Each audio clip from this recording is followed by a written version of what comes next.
E nós estamos aqui ao lado de um das lideranças que participou dessa reunião com o prefeito de Teresina, Firmino Filho, participou desse encontro para discutir chapa proporcional, que é o ex-deputado Luciano Nunes Filho. Está aqui conosco, vai falar a respeito deste assunto. Boa tarde, seja bem-vindo. Boa tarde, Wells. Boa tarde, Elivaldo. Boa tarde.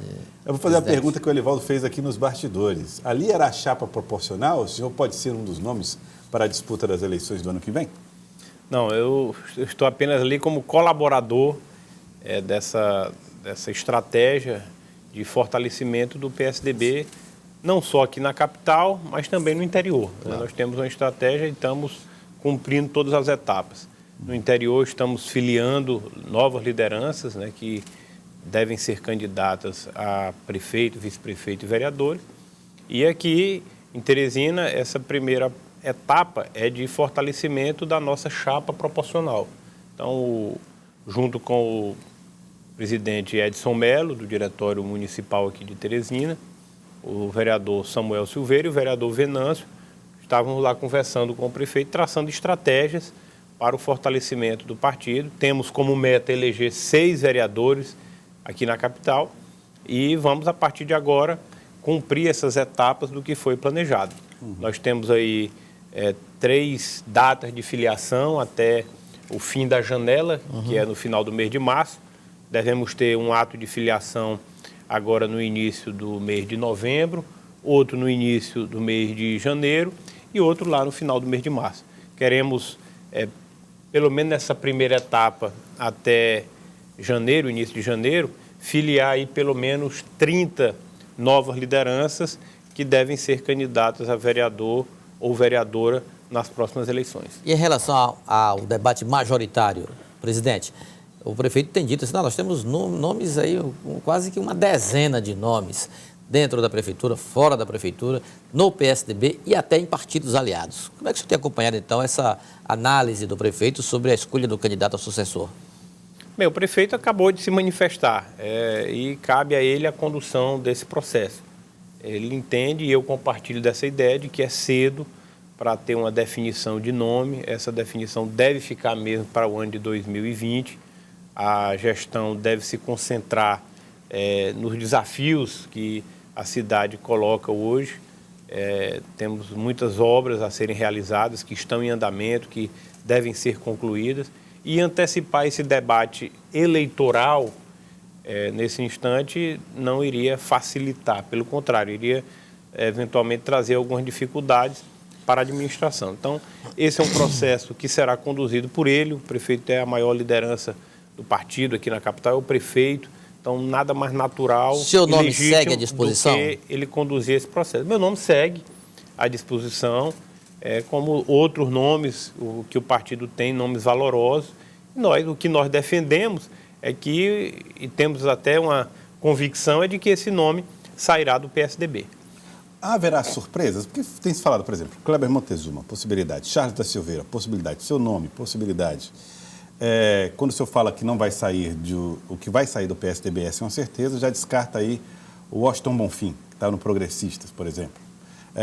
Vai haver alguma surpresa ou os nomes são mais ou menos esses aí? Está nessa lista o nome do futuro candidato à prefeitura? Olha, nós temos ainda um prazo, inclusive, para novas filiações. Então, quando o prefeito diz que, eventualmente, um candidato pode não estar nem filiado, nem ter partido, então ele abre um leque de oportunidades. O próprio professor Washington Bonfim, é possível o seu retorno para o PSDB, o próprio doutor Silvio Mendes também. Já tem convite, possível, já e tudo. E nós trabalhamos com essa possibilidade, também do seu retorno. Então, as possibilidades são inúmeras e talvez nós não consigamos nem aqui levantar todas elas. O fato é que essa discussão da candidatura majoritária, do candidato a prefeito, do partido, desse grupo, deve sair mesmo no ano que vem. Não basta só a disposição pessoal do candidato, é necessário que o candidato preencha determinados, um perfil que a cidade reconheça nele como um bom gestor, um bom administrador, a todas umas circunstâncias políticas. Eu digo sempre que o candidato majoritário depende mais da convergência no momento do que de qualquer outra coisa. É claro que essa disposição pessoal ela é o ponto fundamental. Se o pré-candidato não se dispõe a ser, fica difícil, mas ele se dispondo a ser é um primeiro passo, não é o suficiente. Eu creio que o prefeito Firmino tem experiência, sabedoria para conduzir muito bem esse processo. Agora, presidente, o senhor foi candidato a governador do Estado, teve 19% dos votos, superou expectativas nesse sentido. Em algum momento passou pela sua cabeça, ou de algumas lideranças do partido, sei lá, alguém que dissesse assim, não, o candidato automático à Prefeitura de Teresina é Luciano Nunes Filho. Causa estranheza no senhor que não tenha sido tão automático assim, que o senhor ainda esteja numa lista para ser apreciado?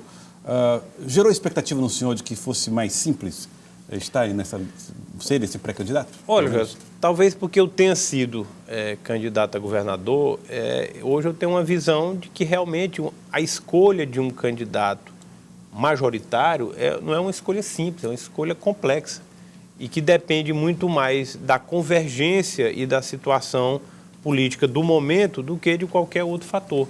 Então eu vejo com absoluta naturalidade, tranquilidade, serenidade. Esse é um processo que não existe nada de automático, pelo contrário, né?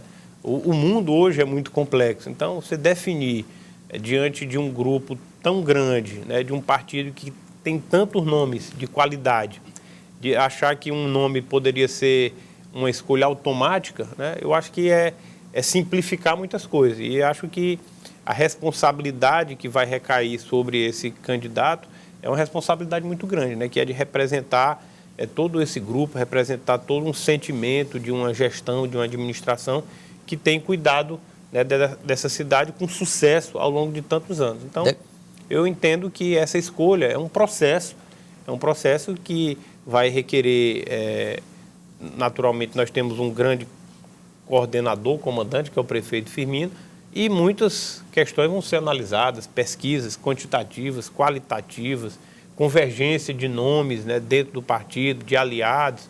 Enfim, são muitos fatores que definem ou que devem definir uma candidatura majoritária. Presidente, declarações do prefeito repercutem e desagradam o Palácio da Cidade, que reage de alguma forma, como constatou hoje, por exemplo, a Lídia Brito, lá na visita à obra da maternidade. O senhor acha que esse embate, Palácio da Cidade versus Palácio de Karnak, esse embate poderá estar, de algum modo, relacionado à sucessão municipal?